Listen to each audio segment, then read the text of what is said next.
There is an interesting report on Albert Einstein that he was said to have proclaimed that the most important question that any of us can ever ask ourselves is this universe a friendly place? That was the question he posed. He said, if just to reflect on that, it's the most powerful inquiry. And so I'd like to invite you to contemplate that for a few moments now and then through the evening. Is there a fundamental goodness, our benevolence in this universe? And another way you might consider it is there a fundamental goodness within humans? And then bringing it even a little more personal, do you feel a sense of your own basic goodness? So that's the inquiry, whether you trust that in some way you're intrinsically good. And you might even just take a moment right now just to close your eyes and just pose that to yourself. And sense, do I trust that there is a fundamental goodness, an intrinsic goodness in my own being?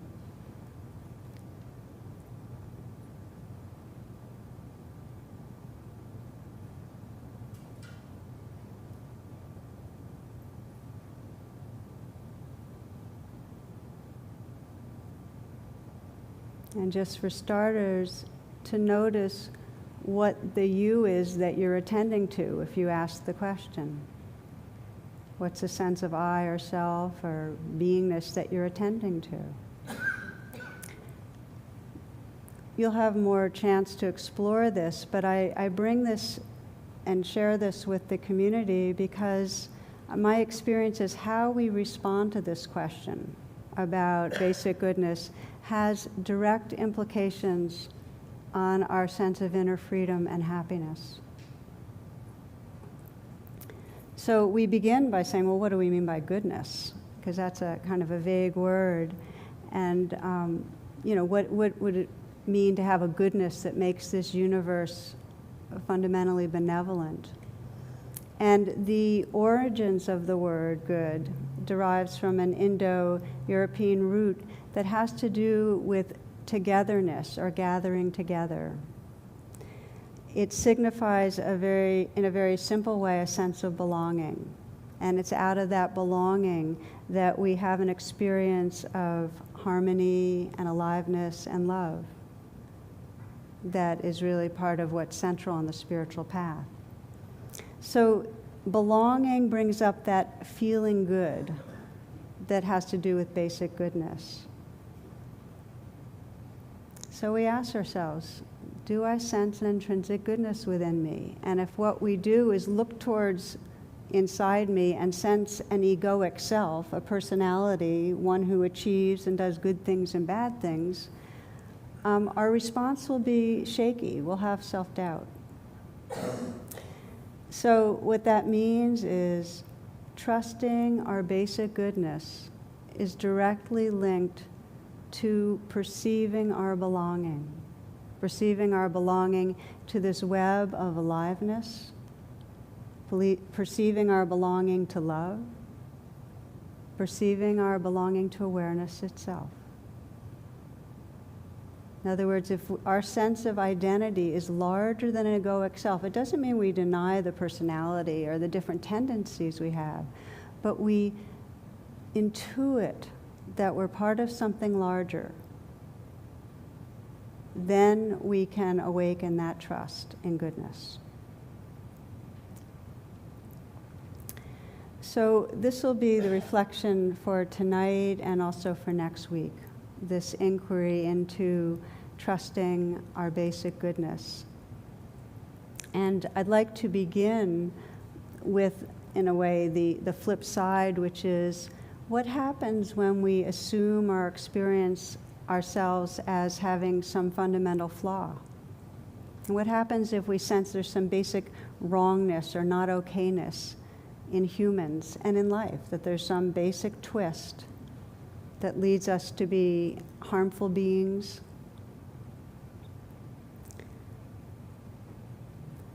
one of the ways that I think of it is that mistrust directly comes out of a feeling of separateness. That if we feel separate, we're going to feel mistrust. And there are strong historical currents that show up in philosophy and religion that have to do with us being separate and in some way sinful, evil, not okay. And you know the big classic one. I mean, most of you know the Garden of Eden, the Old Testament, straightforward. Basically, we're kicked out because there's some basic not okayness, some basic wrongness, some basic evil.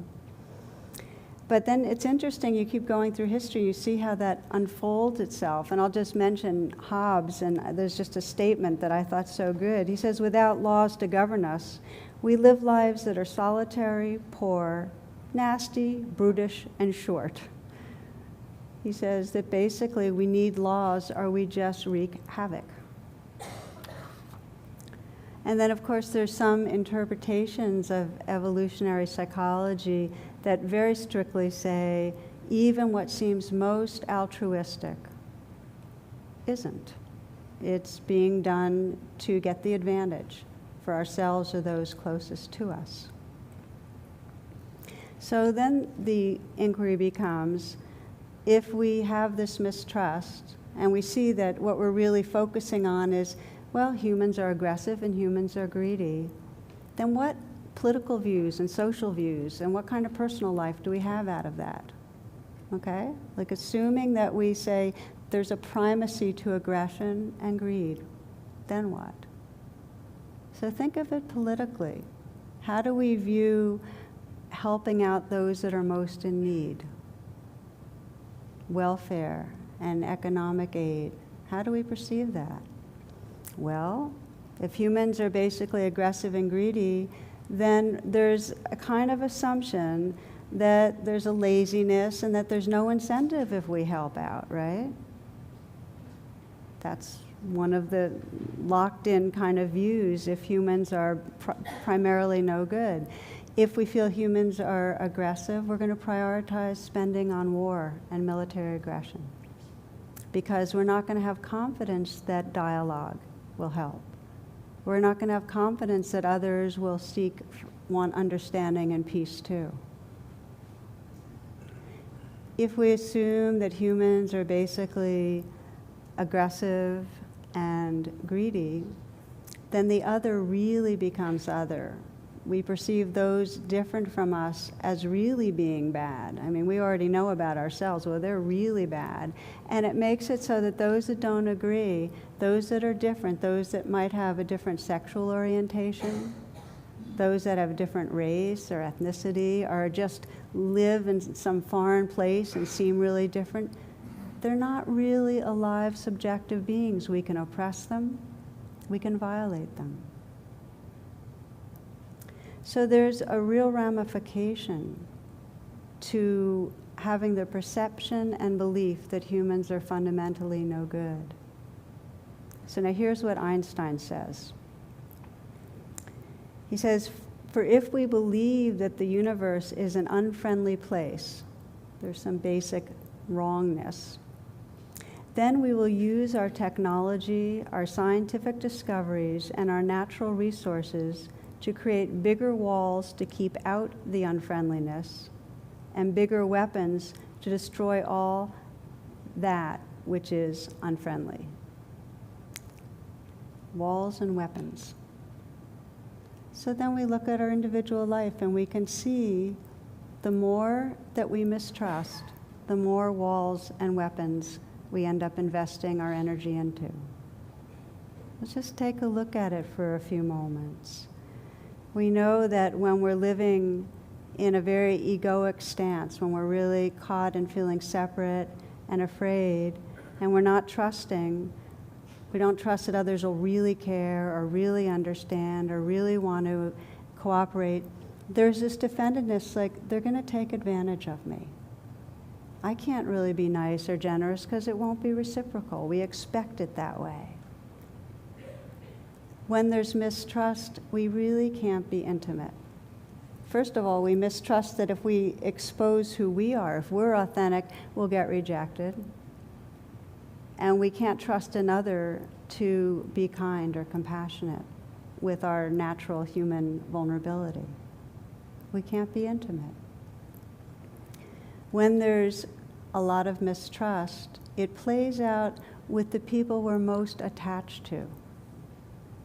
The mistrust leads us to fear that we'll be left or rejected, and it leads us to fear that we'll hurt others. We swing one way or the other. But it's hard to relax and enjoy because something can go wrong because we're wrong. You can see it in parenting a lot, that when there's a mistrust, there's this kind of chronic worrying.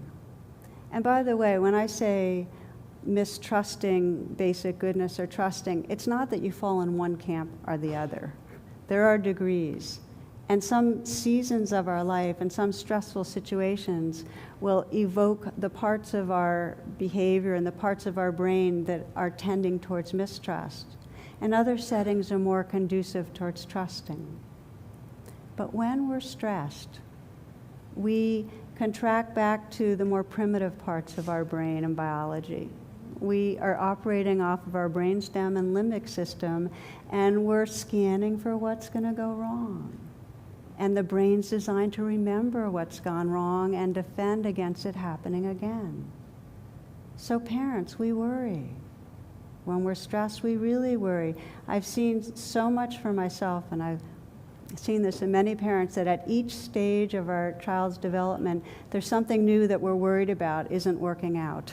You know, in some way, it has to do with making friends, or it has to do with physical or academic abilities, or it has to do with being influenced by peers. It just, every stage, our mind locks into the next worry.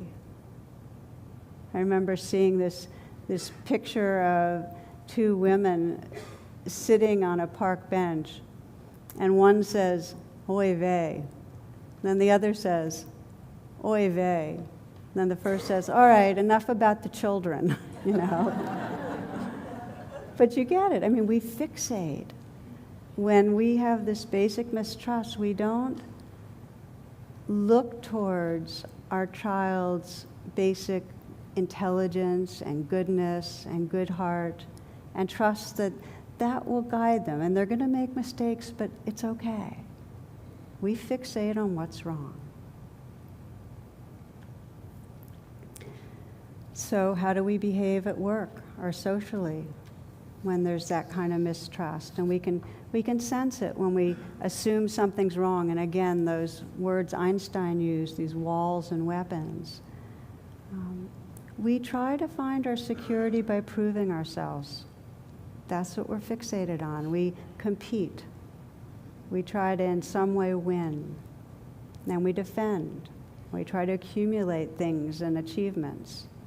And the more mistrust, the more we live with these shoulds about how we and others should be. Should's a really good flag of mistrust, because it says the way it is now is not okay. It should be different. We become very rigid about others' ethics and morals and the way they act. Somebody just sent me this in an email from the Post, and I'm not sure where it was in the Post, but it has a story of a little old lady who complains about her neighbors sunbathing nude.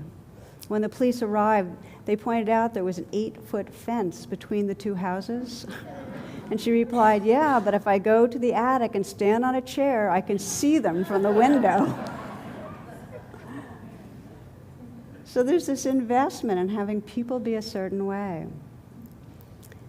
So, and the bottom line is, when we mistrust goodness, we turn it on ourselves. We live in self-aversion. And it comes out in addictions. We have to kind of in some way soothe ourselves because it's so painful. The fear and the shame of not okayness is painful. So we have to keep soothing it in some way. We don't take care of ourselves. It's a painful place to live, this mistrust of okayness. I remember when I was in my early 20s, I was living in a spiritual community, in an ashram, and we formed a women's sensitivity group. And I remember at one of our first meetings kind of confessing, kind of putting it all out there. And my confession was that I really didn't trust myself. I didn't trust myself to be a good person. And I named all the reasons. I said, in a way I'm a show-off. Like I was very good at yoga, but I wanted everybody to know how good I was, And I can talk about that now because I can barely do any because of what's gone on in my body. But, it was like in some way I really wanted people to know that I was, fit and together in that way. And then I was very egocentric, and I told them I'm self-absorbed. It's like I care much more about what's going on for me than other people. And I went on and on. I put out my laundry list. It was a very, I remember it really well. And I remember the shock in other people's faces because, I was a nice person. And they just, for me to be saying, I'm not a good person, I don't trust myself, was kind of, it was a kind of a bit of a stunner. But it was a wake-up for me, because I was naming something that felt true, that I couldn't trust myself, that I couldn't trust that I was good. And it's through years of working with myself and years of working with other people that I've come to see that this basic mistrust of goodness is underneath a very pervasive suffering that's throughout our culture. That we might do a lot to feel good about our ego selves and have seasons when we do because we've met certain of our ideals or standards. But that's different than this profound trust that we belong and that we're intrinsically good. This trust that we belong to love and aliveness and awareness.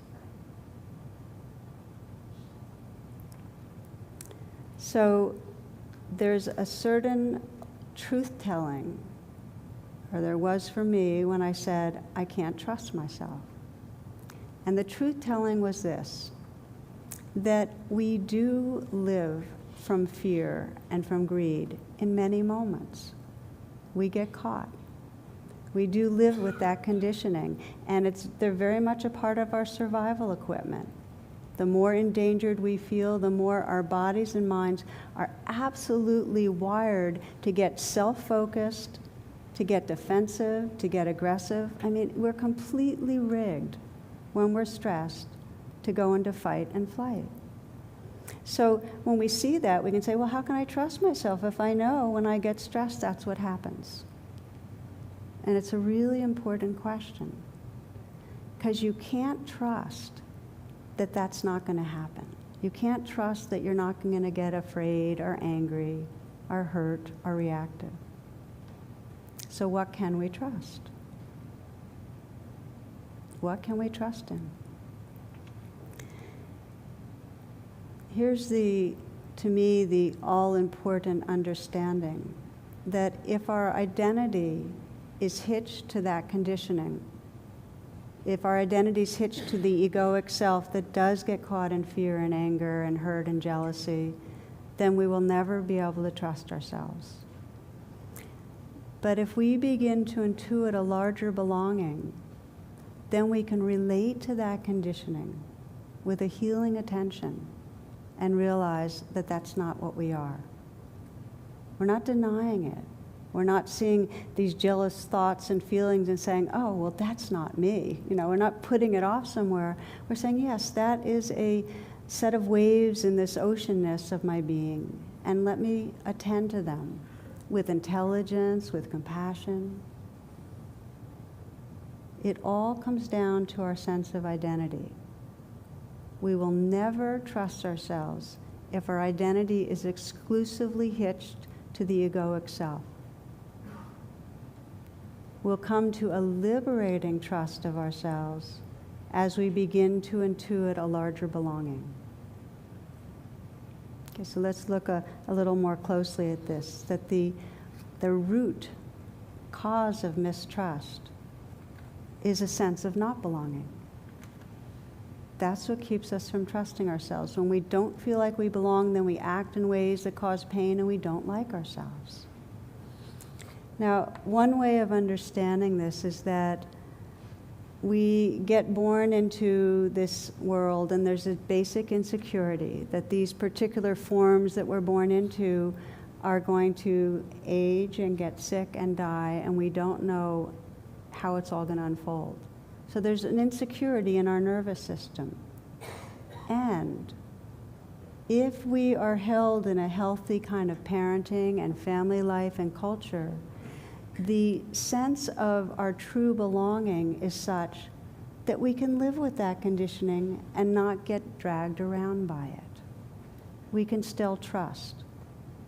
And there are many developmental psychologists that have talked about the development of trust as this key, thinking of Erik Erikson right now, but this key stage in our development. What happens to so many, though, is because we're in an unhealthy culture, and our parents were born into it, and their parents, the capacity of our parents or caregivers to offer the kind of unconditional love and acceptance, the understanding that gives us a sense of belonging, it wasn't there. So we only had a partial sense of belonging, a fragile sense of belonging. We were insecure and are. Every one of us has needed our goodness to be mirrored. Not the ego flattery that sometimes is now being described as problematic in education or in parenting, but in a very deep way. We need others to behold us and sense the goodness that's in us and mirror it back. What every child most needs, to be seen and to be loved. And to the degree that that wasn't there, there's severed belonging. And we're left where our identity then really gets hitched to the egoic self and its performance and its insecurities. Does that make sense? Now the culture exacerbates the severed belonging. You know, there are some societies that really are different, that have a really deep sense of community, a very easy way into belonging, that have a sense of belonging to the earth and a care for the earth. But in our Western, modern, industrial societies, where we're so fixed on speed and on constantly growing economically and producing and generating more and more, there isn't that sense of belonging. We don't belong to our natural rhythms. Families are fragmented.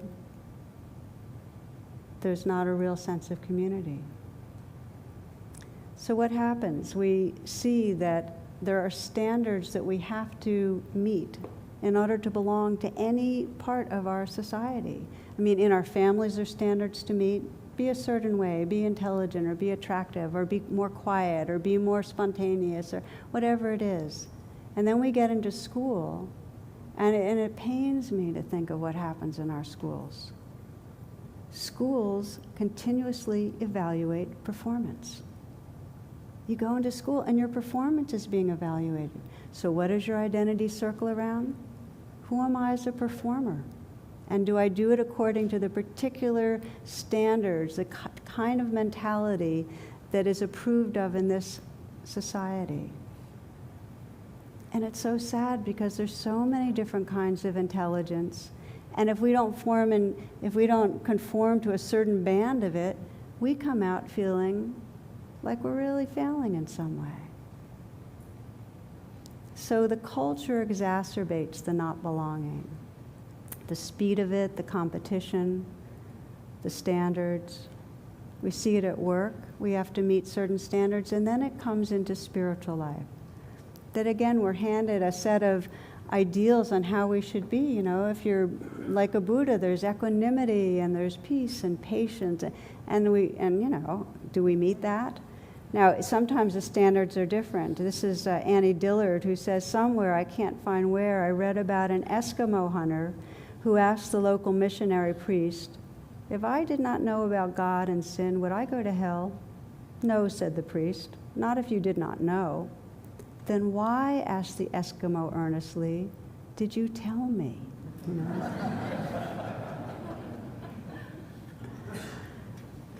for those of you that haven't been with me or listened to these for long, you'll enjoy. This is one of my favorite descriptions of spiritual fitness that we can reflect on.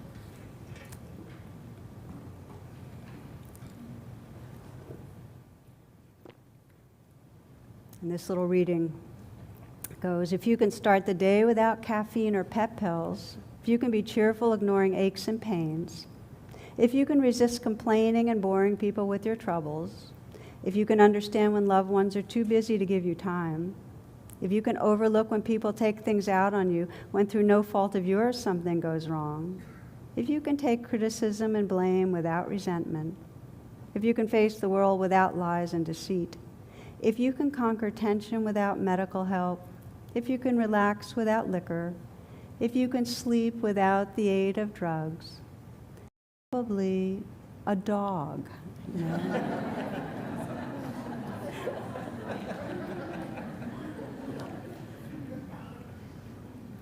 We have standards, we know we do, and we internalize them. We live with this idea of how we should be. And I've called this the trance of unworthiness, and that's basically the term I used in writing Radical Acceptance. And I call it a trance because we're not usually aware as we move through the day and interact and work and so on, how much of what is driving us and contracting us and impacting us is an undercurrent of not trusting ourselves, an undercurrent of not liking our ego self, thinking that something's wrong, thinking that something in some way we're going to fail, something around the corner is going to fall short, we're going to fall short. It's a trance. And it affects our whole way of being with others, and it certainly affects how intimate we are with our own being. So just to kind of wrap this piece up and say, we are deeply affected by our capacity or incapacity to trust ourselves. To the extent that we've felt severed belonging, we're going to end up identifying with an ego self that feels insufficient. We might be in a proud ego self that's performing a lot and feeling better and superior to other people, but still underneath, there's not going to be a sense of real goodness. So to trust ourselves, we need to know who we are beyond that ego self, not to deny the ego, but to recognize a larger belonging. We need to know that. Now, an interesting contribution to this, I thought, is Robert Johnson, a Jungian psychologist, and he said that curiously, people in some way resist the noble aspects of our being, this intrinsic expressions of our goodness, more strenuously than we hide the dark parts of our shadow. In other words, we resist our intrinsic goodness more than we hide our sense of badness. Okay, I'll just say a little more. He says, it's more disrupting to find that you have a profound nobility of character than to find out you're a bum. And so just to consider this for a moment, because it's interesting, that it's easier to live in a familiar, flawed sense of self.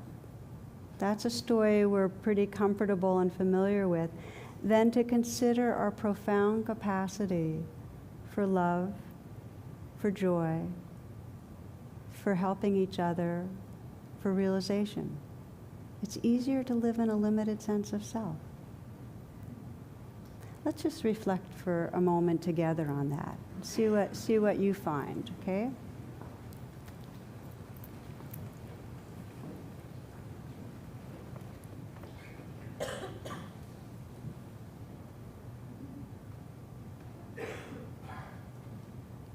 So in this pause, just open yourself to this possibility that you are an awakening Buddha, that what you are is spirit coming to realize itself through this human incarnation.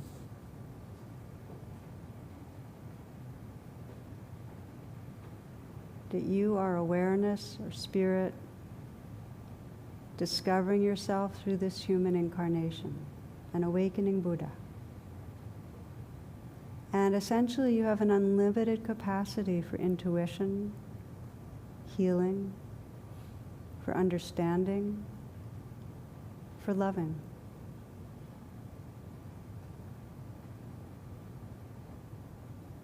What if you really let yourself trust that?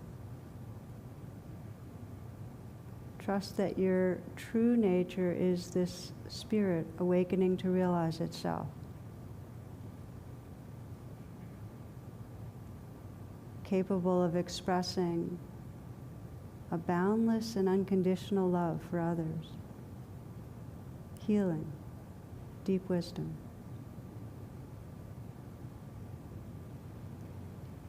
That you can recognize this and acknowledge, of course, there's the conditioning in this human body towards, and mind towards grasping and fear, of course. And yet, the truth of what you are, this awareness, this spirit, can include that, can relate to that, not from that. What would happen in your life? Would there be radical changes in how you'd live your life if you trusted this basic goodness, this belonging to awareness?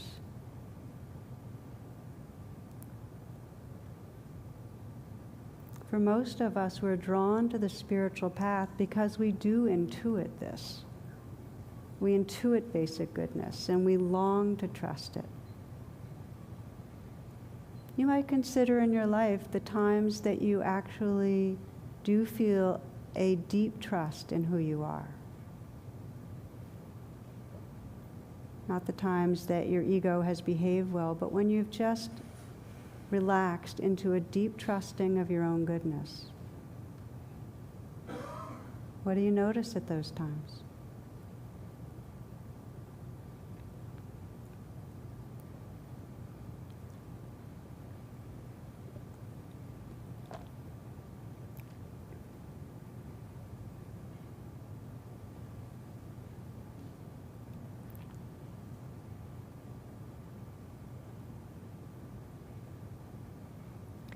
So we'll continue this inquiry, but if you can open your eyes if you'd like.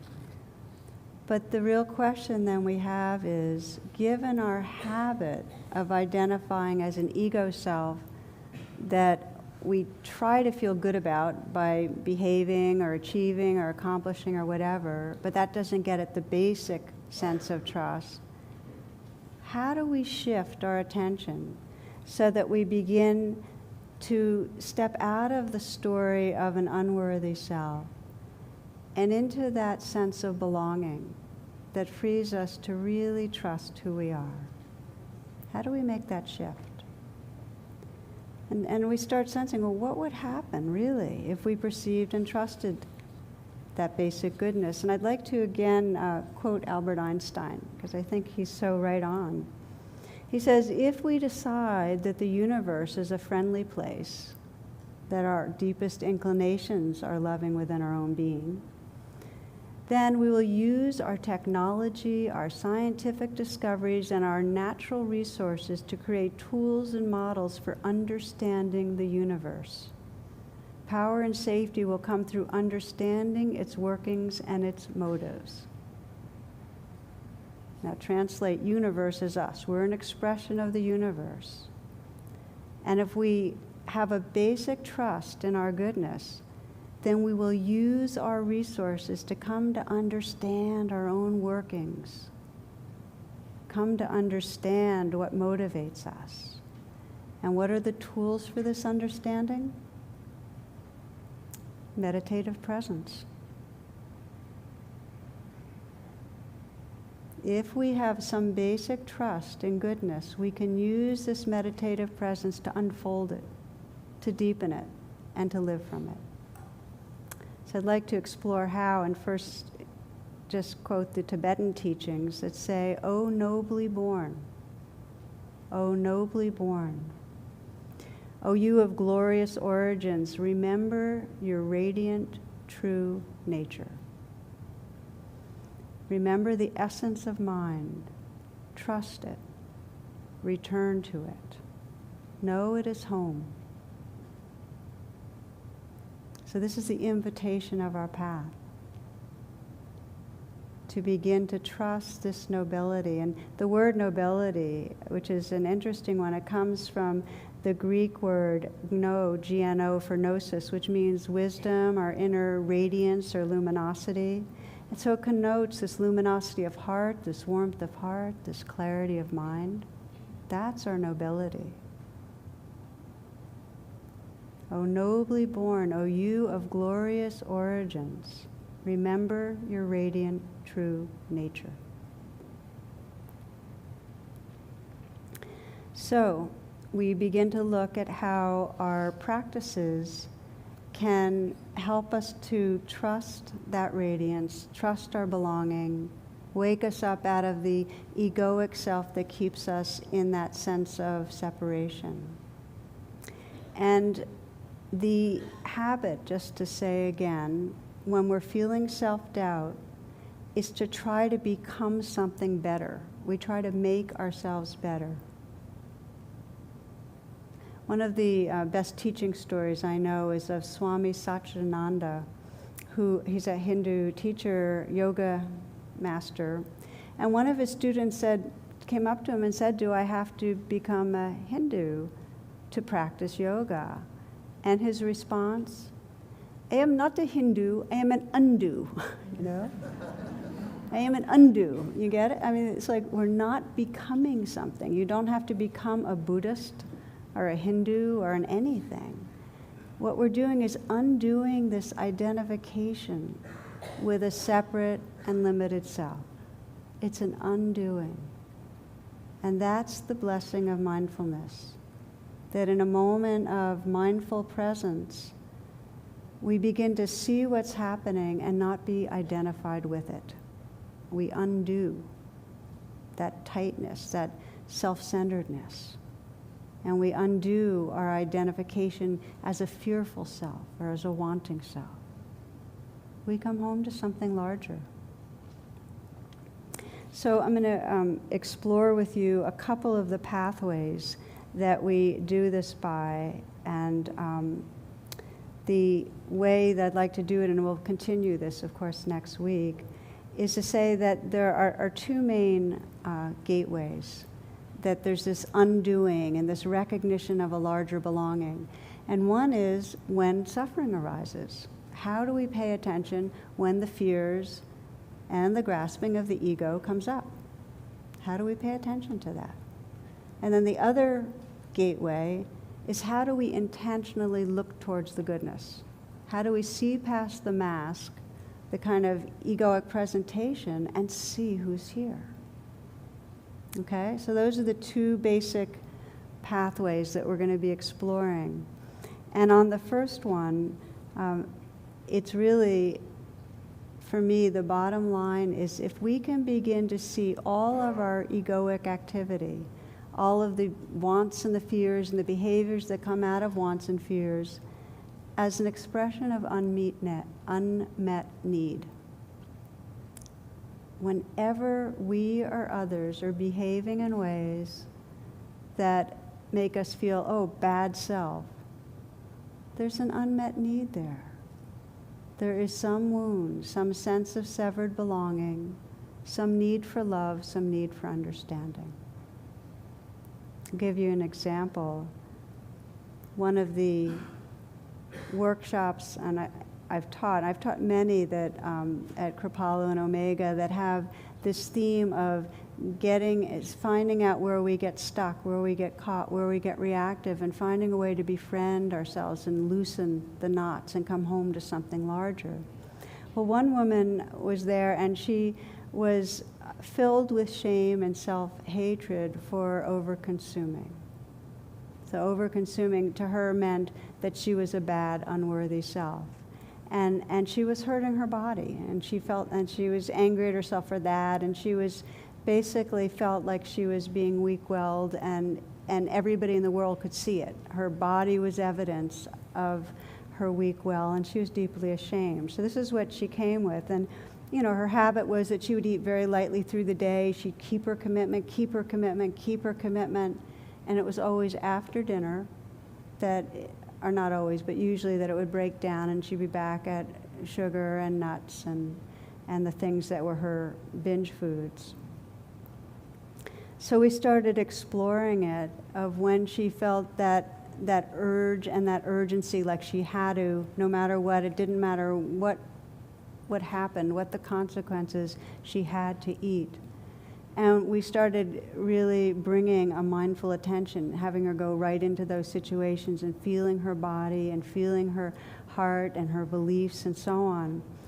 And in those moments that she didn't care about the consequences, she wanted what she wanted, she asked herself, well, what does that urgent part in me really need? I mean, what is it really needing in these moments? And there was such a discomfort and tension in her body. It said, oh, I just need relief. I just need relief. I need escape. And then we kept on attending. Well, what is it that would give you? What is it you're really wanting? Peace. What would that really give you? Connection. Then I'd feel connected. If I could just relax and have peace, then I'd feel connected to my world. That's the unmet need. And this is no, like, you might be listening and you might go, well, there's no aha in that. We know that when we're eating, we're trying to fill a need and so on. But when from the inside out, you feel that that's the unmet need, you step out of the shame. Because you get that, okay, for most of us, eating is the earliest way that we can begin to control what our bodies are feeling and feel a little better. It's temporary, it's not a true refuge, but it works enough so we get hooked. So for this woman, what began to happen, what she found, was that she could pause when she was feeling that urgency and go through very quickly this process. What am I really needing? What am I really wanting? And that pause gave her enough space. So at minimum, when she'd go ahead and eat, which she did sometimes, this was very slow, this process, she wasn't filled with shame and self-hatred. But what it really started giving her was compassion. She started feeling a tenderness towards the part of her that was trying to get its needs met. And in that compassion, there was a shift in her identity. And this has happened over time, where she's gone from the urgent, grasping, ashamed person to the being that has these streams in her, but who's holding it with compassion. In other words, she starts to belong to the heart of this world. Larger belonging, more trust. I've seen this over and over again in so many people, that when we can begin to deepen our attention, we start belonging to our aliveness and belonging to presence and belonging to a compassionate space of presence. And that belonging frees us from the egoic identity. We trust ourselves more. We trust the basic goodness that's there. So you might take a moment, if you will, just to let your attention go inward.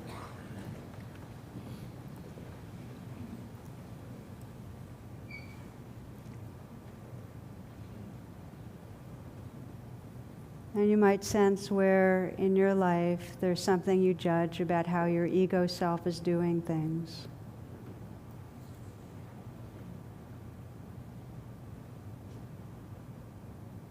It might be that you're judging the way you treat other people, ways you might harm yourself, the ways you might procrastinate, the ways you might feel like you're mentally not sharp, the way your body looks.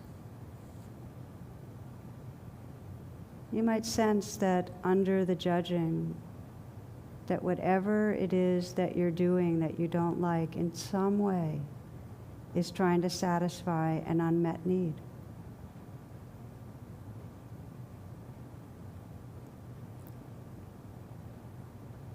Do you have a sense of what that is? what the unmet need that drives you to behave in ways you judge is.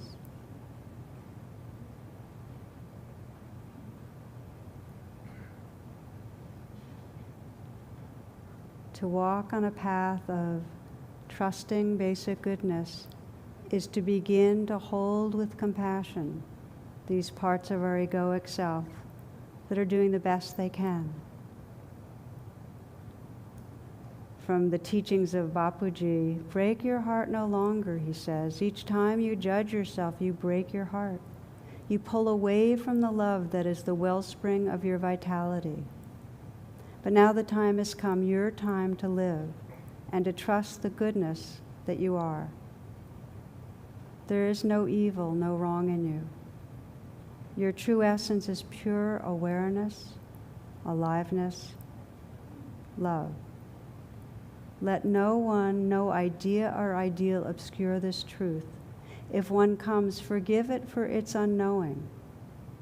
Just let go and breathe into the goodness that you are.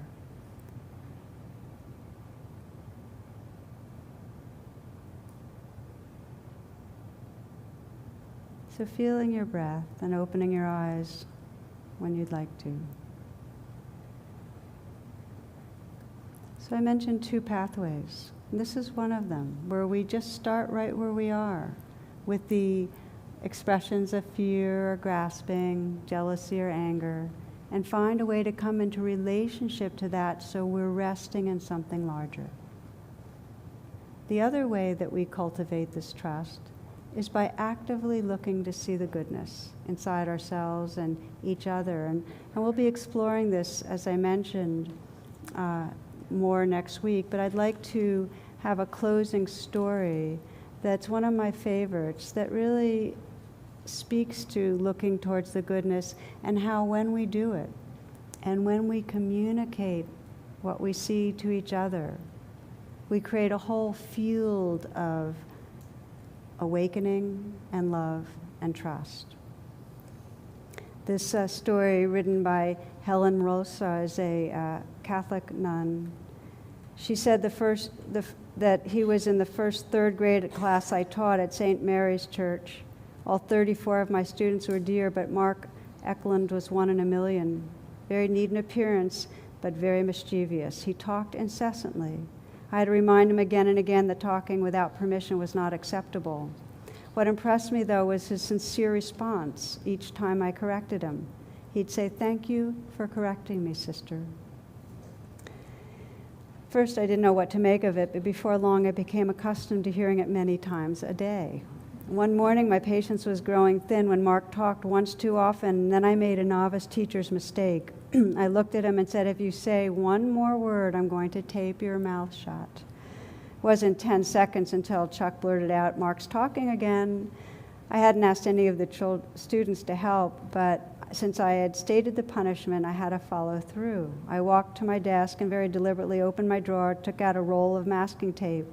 I proceeded to Mark's desk, tore off 2 pieces and made a big X with them over his mouth, and then I returned to the front of the room. As I glanced at Mark to see how he's doing, he winked at me. That did it. I started laughing. The class cheered as I walked back to Mark's desk and removed the tape. His first words, "Thank you for correcting me, sister." At the end of the year, I was asked to teach junior high math. The years flew by, and before I knew it, Mark was in my classroom again. Since he had to listen carefully to my instructions, he didn't talk as much in 9th grade as he had in 3rd. One Friday, things didn't feel quite right. We had worked hard on a new concept all week, and I sensed the students were frustrated with themselves and edgy with one another. I had to stop this crankiness, this tension before it got out of hand. So I asked them to list the names of other students in the room on 2 sheets of paper, leaving a space between each name. Then I told them to think of the nicest thing they could say about each of their classmates and write it down. It took the remainder of the class period to finish their assignment, and as the students left the room, each one handed me the papers. Charlie smiled. Mark said, "Thank you for teaching me, sister. Have a good weekend." That Saturday, I wrote down the name of each student on a separate sheet of paper, and I listed what everyone had said about that individual. On Monday, I handed them out. Before long, the entire class was smiling. Really, I heard whispered, I never knew that meant anything to anyone. I didn't know others cared. I didn't know others liked me so much. No one ever mentioned those papers again in class. I never knew if they discussed them after class or with their parents, but it didn't matter. The exercise had accomplished its purpose. The students were happy with themselves and one another again. That group of students moved on, and several years later, after I returned from vacation, my parents met me at the airport. As we were driving home, Mother asked me the usual questions, but my father was quiet. Then he cleared his throat, and he said, "The Eklunds called us last night." "Really?" I said. "I haven't heard from them in years. I wonder how Mark is." Dad responded quietly. "Mark was killed in Vietnam. The funeral's tomorrow, and his parents would like you to attend." I'd never seen a serviceman in a military coffin before. Mark looked so handsome, so mature. All I could think was at that moment was, "Mark, I would give all the masking tape in the world if only you'd talk to me." The church was packed with Mark friends. They sang their hymns, but it rained that day. It was difficult enough at the graveside. The pastor said the usual prayers. The bugler played taps. As I stood there, one of the soldiers who acted as a pallbearer came up to me. "Were you Mark's math teacher?" he asked, and I nodded. "Mark talked about you a lot." After the funeral, most of Mark's former classmates headed to Chuck's farmhouse for lunch. Mark's mother and father were there, obviously waiting for me. "We wanted to show you something," his father said, taking out a wallet. "They found this on Mark when he was killed. We thought you might recognize it." Opening the billfold, he carefully removed 2 worn pieces of notebook paper that had obviously been taped, folded, and refolded many times. I knew without looking that the papers were the ones on which I'd listed all the good things each of Mark's classmates had said about him. "Thank you so much for doing that," Mark's mother said. As you can see, Mark treasured it. Mark's classmates started to gather around us. Charlie smiled rather sheepishly. "I still have my list. It's in the top drawer at my desk at home." Chuck's wife said, "Chuck asked me to put his in his wedding album." "I have mine too," Marilyn said. "It's in my diary." Another classmate reached into her pocketbook and took out her wallet and showed us the worn and frazzled list. "I carry this all the time. I think we all saved our lists." That's when I could finally sit down and cry. I cried for Mark and for all his friends, and I cried for the wonder of caring and expressing it, for the blessings of showing our love.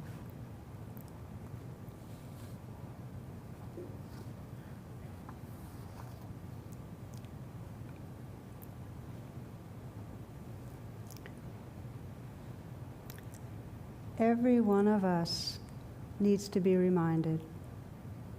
Every one of us.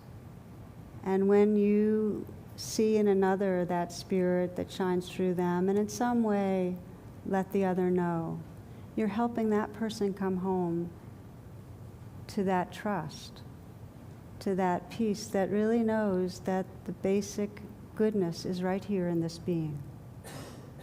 We all need reminders. And it's such a blessing when we come home to that trust.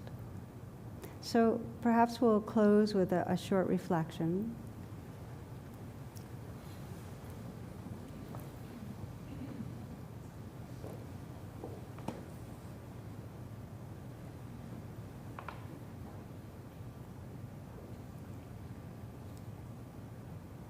And in this pause, just let yourself notice what is true for you right now. Feel your heart, your emotions.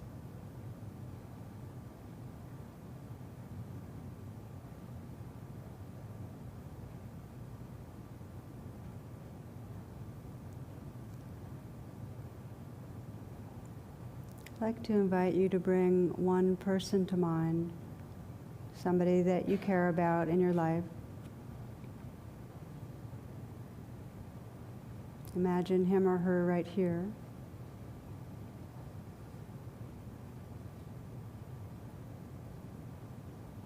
And seeing past personality as interesting or quirky or fun or beautiful or challenging as it is, just seeing past that to that basic goodness, that basic aliveness, and how it expresses through that person. that person's consciousness, that person's heart.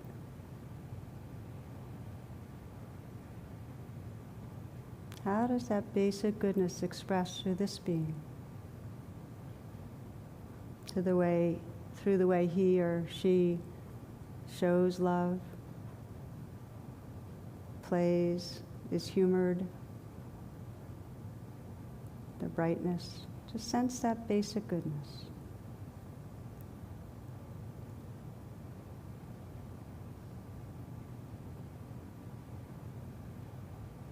And as you do, imagine what it would be like to in some way let that person know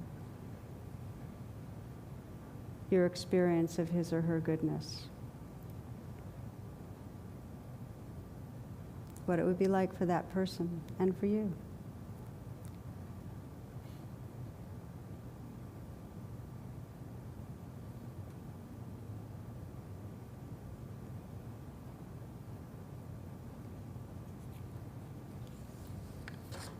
The word namaste means I see the divine in you. Turning the attention to your own being now, with the same spirit of namaste, seeing the sacred that lives through you. This intrinsic aliveness and awareness and capacity for love.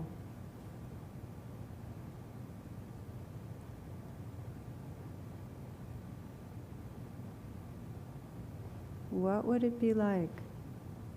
Can you imagine what your life would be like if you truly allowed yourself to trust this basic goodness?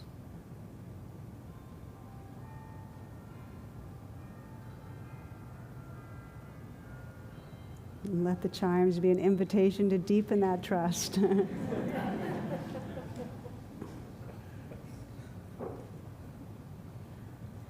Close with the words of Thomas Merton. He says, "Then it was as if I suddenly saw the secret beauty of their hearts, the depth of their hearts where neither sin or knowledge could reach, the core of reality, the person that each one is in the eyes of the divine.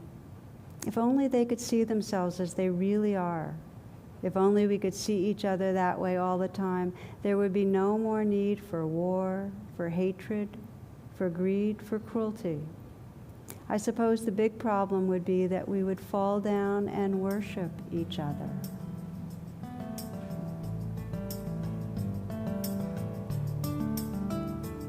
Namaste.